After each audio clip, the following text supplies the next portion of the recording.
Wemberly Worried by Kevin Henkes. Wemberly worried about everything. Big things. I wanted to make sure you were still here.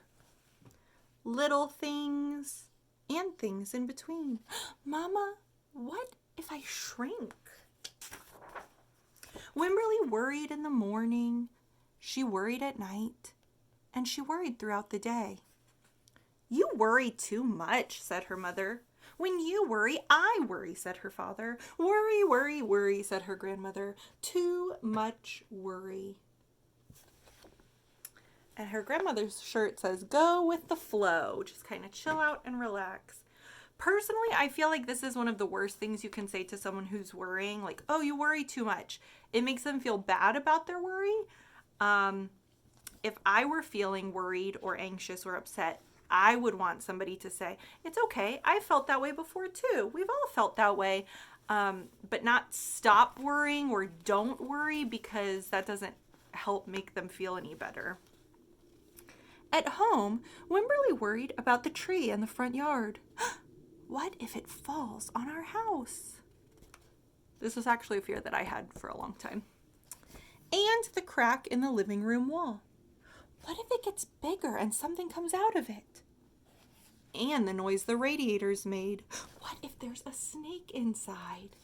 A radiator is a type of heater. Keeps your house warm.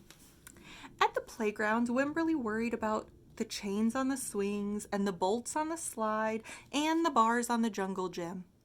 Too rusty, too loose, too high. So that worry is preventing her from doing fun things. Has worry ever kept you from doing something fun? I know it's kept me from doing something fun. And always, she worried about her doll, Petal. Shouldn't Petal have a car seat too?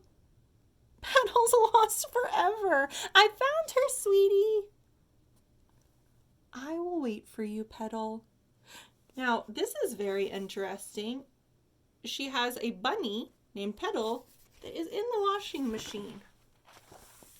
Connection. Is there another book that we've read with a bunny and a washing machine? Yeah, Knuffle Bunny. Don't worry, said her mother. Don't worry, said her father. But Wemberly worried. She worried and worried and worried. When Wemberly was especially worried, she rubbed Petal's ears. Wemberly worried that if she didn't stop worrying, Petal would have no ears left at all. On her birthday, Wemberly worried that no one would come to her party. See, said her mother, there was nothing to worry about. But then Wemberly worried that there wouldn't be enough cake. This is the best present ever. I wish I had my birthday today. On Halloween, Wemberly worried that there would be too many butterflies in the neighborhood parade. See, said her father, there was nothing to worry about. But then Wemberly worried because she was the only one. So she's worried if this thing happens, she's worried if that thing happens. It seems like she can't escape the worry. You worry too much, said her mother. When you worry, I worry, said her father. Worry, worry, worry, said her grandmother. Too much worry. There's her grandmother wearing a happy face sweater and pointing to a framed quote that says, take it as it comes. Same thing as go with the flow. Just kind of let it ride. Don't be so concerned. Don't overthink things. But it's easier to say that than to do that if that's how you're feeling. Soon Wemberly had a new worry. School. Wemberly worried about the start of school more than anything she had ever worried about before. Her dad says, I loved school. Oh, she's got so many questions racing in her mind. By the time the first day arrived, Wemberly had a long list of worries. What if no one else has spots? What if no one else wears stripes? What if no one else brings a doll? What if the teacher's mean? What if the room smells bad? What if they make fun of my name? What if I can't find the bathroom? What if I have this? What if I hate the snack? What if I have to cry? They just keep popping in her head, more and more worries. Don't worry, said her mother. Don't worry, said her father. But Wemberly worried. She worried and worried and worried. She worried all the way there. Have fun, says her grandmother. Do you think she's going to have fun?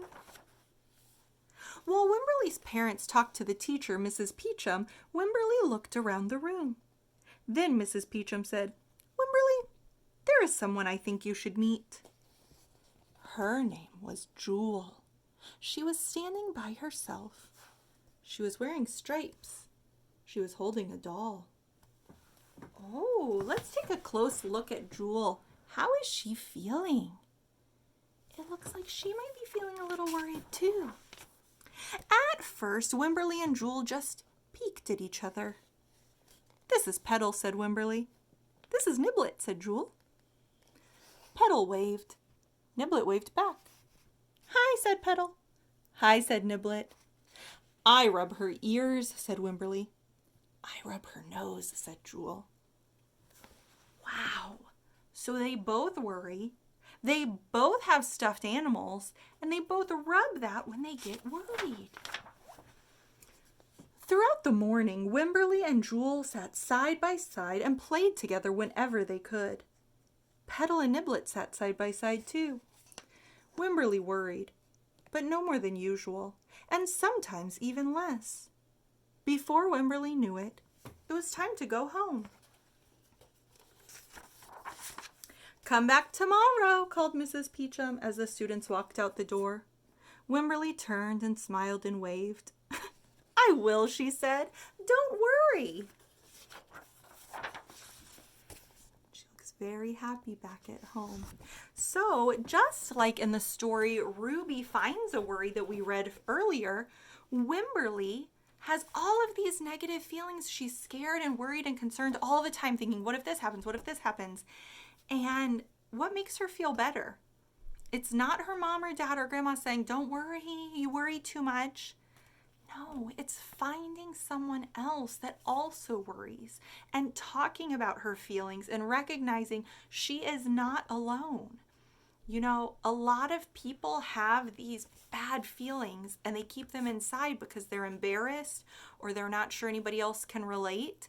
But you'd be surprised once you open up and share your story how many people can relate. So if you have these feelings, talk about them. And if you didn't yet, be sure to check out Ruby Finds a Worry.